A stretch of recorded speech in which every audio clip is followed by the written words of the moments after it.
हर session में ये मुद्दे होते ही हैं। साथ ही साथ जो महाराष्ट्र में भ्रष्टाचार सामने आ रहा है और भ्रष्टाचार की कोई सुनवाई नहीं हो रही है, कोई इन्वेस्टिगेशन नहीं हो रहा है, उस पर भी चर्चा का विषय है। पर मोस्ट इम्पॉर्टेंटली जो इलेक्शन कमीशन ऑफ इंडिया ने बिहार में जो शुरू किया है, एसआईआर का जो पूरा सिस्टम शुरू किया है, वो महाराष्ट्र में जो पीठ पीछे हो रहा था, पर्दों के पीछे महाराष्ट्र का पूरा चुनाव हुआ, वो अब खुलेआम करने की तैयारी हो रही है। इस पे हमारा विरोध रहेगा और इसका हम विरोध बाकायदा जताएंगे। साथ ही साथ नेशनल इंटरेस्ट को ध्यान में रखते हुए जो पहलगाम में आतंकी हमला हुआ, ये भी जिम्मेदारी ठहराने की जिम्मेदारी हमारी बनती है कि कहाँ इंटेलिजेंस फेलियर हुआ, कहाँ चूक हुई, किस वजह से आज हमारी 26 जानें गईं और हमने उसके ऊपर कार्रवाई जो की। पर साथ ही साथ वो आतंकवादी जो गए हैं, अभी तक मिले नहीं हैं और गायब हैं, उनको कब हमारी सरकार पकड़ कर लाएगी और उनको सख्त से सख्त उन पर कार्रवाई करेगी। तो ये सारी चीजें होंगी, नेशनल इंटरेस्ट को लेकर हो, सिटीजन इंटरेस्ट को लेकर हो, और खास करके जो एक डेमोक्रेटिक राइट है, वोटिंग राइट, उसका किसी तरीके से हनन ना हो और डेमोक्रेसी पे किसी तरीके का प्रहार ना हो। हम इस पर चर्चा करेंगे। कल इंडिया अलायंस की जो ऑल पार्टी मीटिंग हुई है, जिसमें बहुत सारे वैरायटी ऑफ लीडर्स हमें बहुत दिनों बाद एक साथ दिखे, उस मीटिंग में क्या डिस्कशन हुआ? देखिए, खुद उद्धव साहब ने कहा था कि जब से लोकसभा इलेक्शंस हुए तब से इंडिया अलायंस की कोई मीटिंग ही नहीं हुई है, और ये मीटिंग होना जरूरी है क्योंकि बिहार में चुनाव आ रहा है, फिर आने वाले समय में सारे कॉरपोरेशन के चुनाव महाराष्ट्र में होंगे, और मीटिंग ना होने के कारण इतना असमंजस बना हुआ है। तो उसको ध्यान में रखते हुए वो मीटिंग ऑनलाइन बुलाई गई, और जो भी देश के ज्वलंत मुद्दे हैं, जैसे मैंने आपको बिहार के इलेक्शन से पहले इलेक्शन कमीशन जो काम कर रहा है उसकी बात कही, बाकी भ्रष्टाचार को लेकर हो, बेरोजगारी को लेकर हो, और खास करके जो पहलगाम में आतंकी हमला हुआ, तो उसकी जो गलतियां जो हमारी हुई है, उसका भूल सुधार में क्या क्या काम किए गए हैं, वो सरकार हमें बताए। यही पहले मांग ये थी कि स्पेशल सेशन होगा, स्पेशल सेशन ना कर ऑल पार्टी मीटिंग को कॉन्फिडेंस में ना लेकर, तो जो भी मुद्दे हैं वो हम रखेंगे, वही उन्हीं पे चर्चा हुई है, कंसेंसस बनाने की चर्चा हुई है। महाराष्ट्र का अभी जो मानसून सेशन हुआ, उसके बाद पिछले एक हफ्ते में आदित्य ठाकरे और देवेंद्र फडणवीस 2 बार साथ में मिले गए हमें, तो ये क्या एक नया ट्रेंडिंग टॉपिक चल रहा है? नहीं, देखिए, फडणवीस जी यहाँ महाराष्ट्र के मुख्यमंत्री हैं। महाराष्ट्र के मुख्यमंत्री होने के नाते बहुत सारी ऐसे मुद्दे होते हैं, और आदित्य जी फॉर्मर मिनिस्टर रह चुके हैं, बहुत सारे महाराष्ट्र से जुड़े हुए मुद्दे होते हैं, तो उसके बारे में अगर वो चर्चा कर रहे हैं और मिल रहे हैं, मैं मानती हूं कि ये प्रजातंत्र की यही खूबसूरती है, जहां सत्ता पक्ष और विपक्ष मिलकर कुछ अच्छा काम राज्य के लिए करें, इससे बड़ी खूबसूरती क्या हो सकती है। पिछले एक महीने में वैसे ही हिंदी मराठी का जैसे विवाद चल रहा है, वैसे भी ठाकरे वर्सेस निशिकांत दुबे एक नया विवाद है, तो आप इससे कैसे देखते हैं? नहीं, ये विवाद ना ही होता। जहां तक निशिकांत दुबे जी की बात है, ये विवाद होना भी नहीं चाहिए था, पर जिस तरीके से उन्होंने शब्दों का चयन किया, जो उन्होंने महाराष्ट्र के लिए कहा और महाराष्ट्र के निवासियों के लिए कहा कि वो कोई भी राज्य में आए हम उनको मारेंगे, तो उसका रिएक्शन बनता ही है। It's an emotional issue. आपका मत अलग हो सकता है एक मुद्दे को लेकर, पर आप पूरे महाराष्ट्र को गाली दें और महाराष्ट्र वासियों से कहें आप कहीं भी आए फिर हम आपको करेंगे, तो उसका जवाब तो देना पड़ता है। तो ये मुद्दा उन्होंने बनाया, जिसका जवाब दिया गया है। पर मैं फिर से कहूंगी, आपका विरोध हो सकता है, पर ये जो पर्सनल अटैक्स और राज्य को किसी कम में आंकना, ये कहीं भी सही नहीं है, तो उसका जवाब दिया गया है।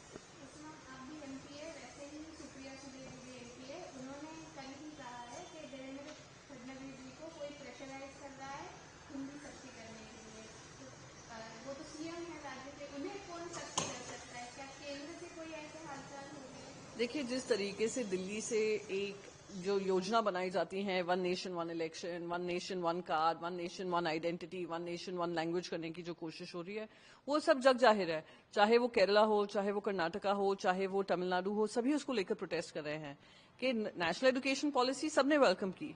पर जब आप किसी कुछ चीज थोपने का काम करें, फॉर एग्जाम्पल आप महाराष्ट्र में कि 3rd लैंग्वेज हिंदी कंपलसरी है, और मैं पूछना चाहूंगी जो हिंदी भाषी राज्य हैं उसमें कौन सी 3rd लैंग्वेज होगी?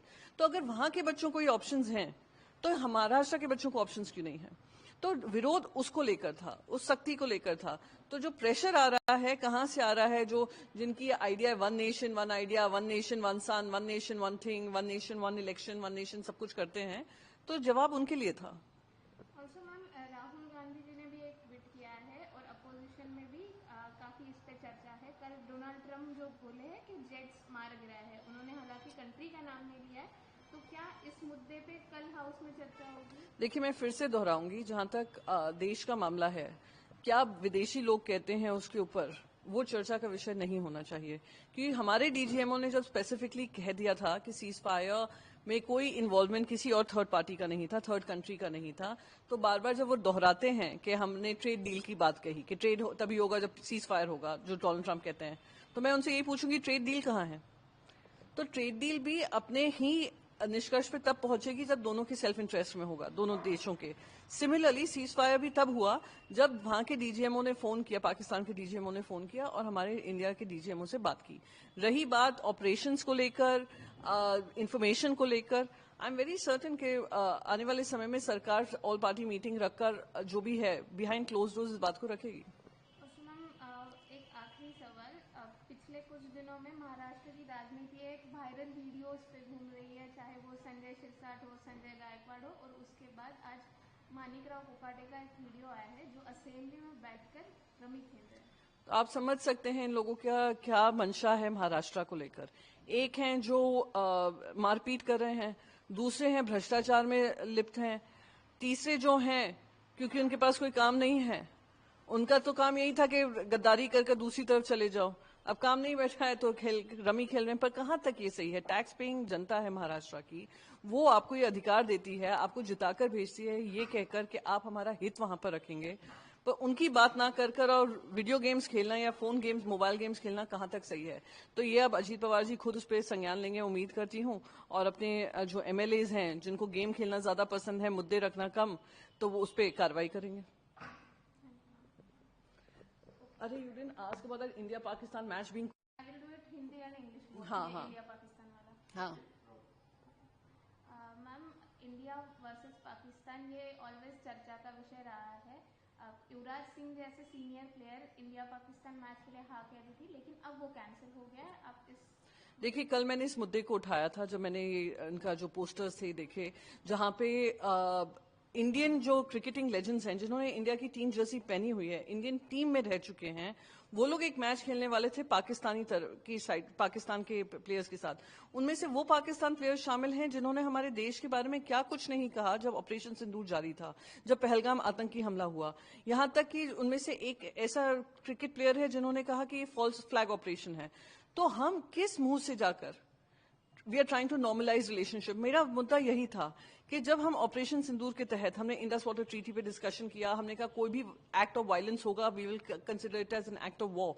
तो ये कहां तक सही है कि हम इंडिया वर्सेस पाकिस्तान मैच करें, वो भी दूसरे देश में जाकर और उस पर प्रॉफिट करें?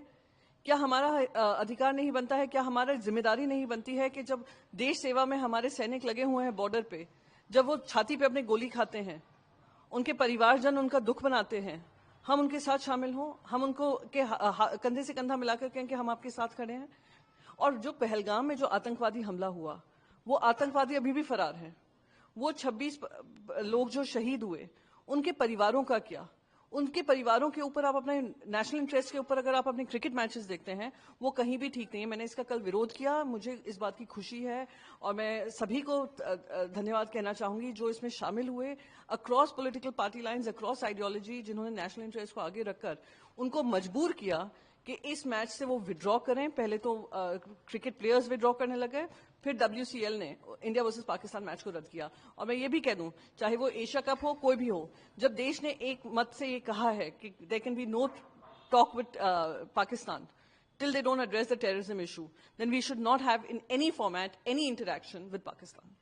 Finally, most controversial match India versus Pakistan has cancelled. How do you look at it? No, I would welcome the decision taken by WCL, and WCL, under tremendous pressure coming from the people of the country, called off this match. But I was surprised, and I was the first one to raise this issue, that how can we have a match when, as part of Mission Sindoor, I was part of all the Western European delegation, where we said there can be no talk with, while Pakistan continues to bring in terror activities.